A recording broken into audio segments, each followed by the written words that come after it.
Sa dalawang ignition coil, yung ignition number 1 lang ang may supply na kuryente, yung ignition number 2 walang supply na kuryente.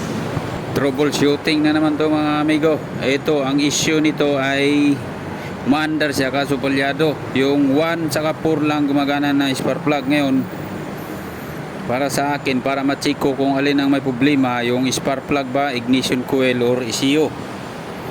Ang ginagawa ko lang dito mga amigo, yung wire ng ignition number 2, kasi yung ignition 1 buo to, kasi ito yung supply ng spark plug 1 saka 4. Ang problema, itong ignition number 2, ito yung walang supply. Ngayon, ang gagawin ko dito ay iswap ko lang yung wire nito. Yung wire nito, ilipat ko dito kasi buo yung ignition coil. Ilipat ko yung wire nito para matrace ko kung ito ba ang may problema o yung ECU.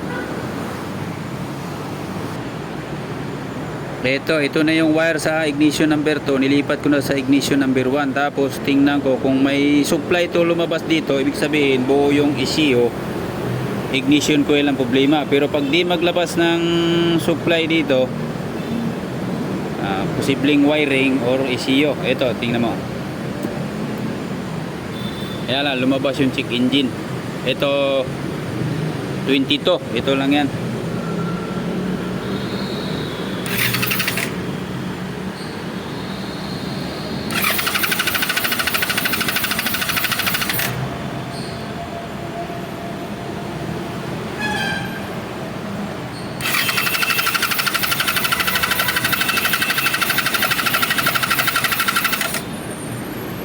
So buo yung ignition coil, ito yung problema.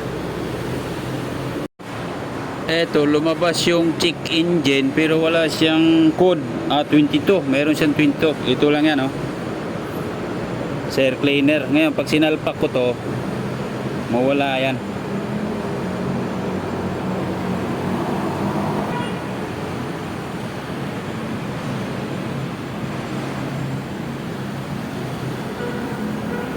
Wala na. Lalabas siya pero mamaya wala na rin, oh.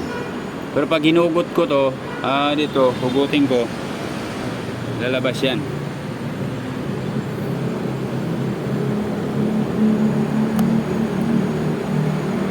Yan.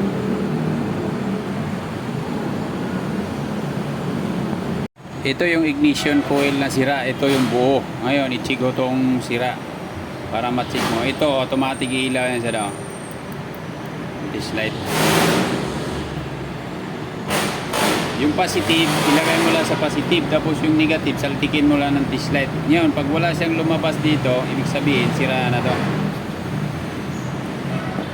Ang diskarte ko lang dito mga amigo, idikit ko lang yung dalawa dito.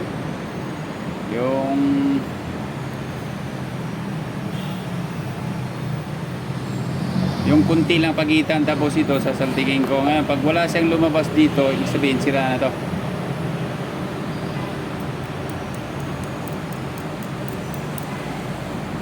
Wala na, sira na. Sa mga nag-DIY, lalo na kung mga ang gamit ay test light lang, pwede itong i-check yung ignition coil na buo para ma-check mo kung buo hindi. Pwedeng test light ang gamitin mo. Ito lang, oh. Yung positive, lagay mo lang sa positive.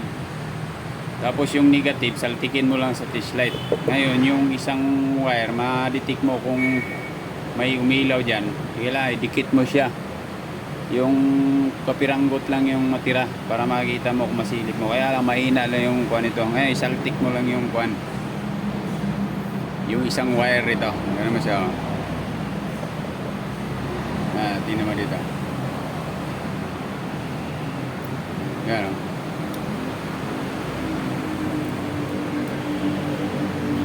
Kaya lang di pwede ibabat to dito kasi ilaw talaga to this light. Saltik lang siya para ma-check mo kung may lumabas na wire dito. Spark pero napakapiranggot na yung ilaw.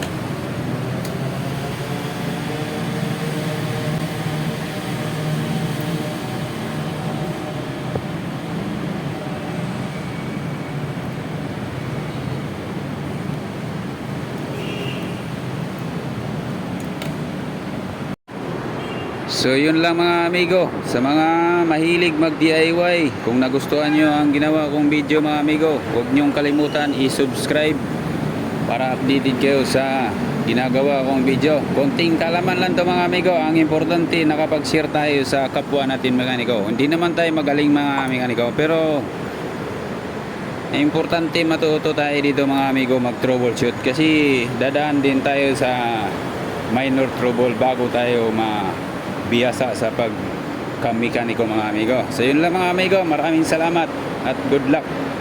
Ingat sa pag troubleshoot.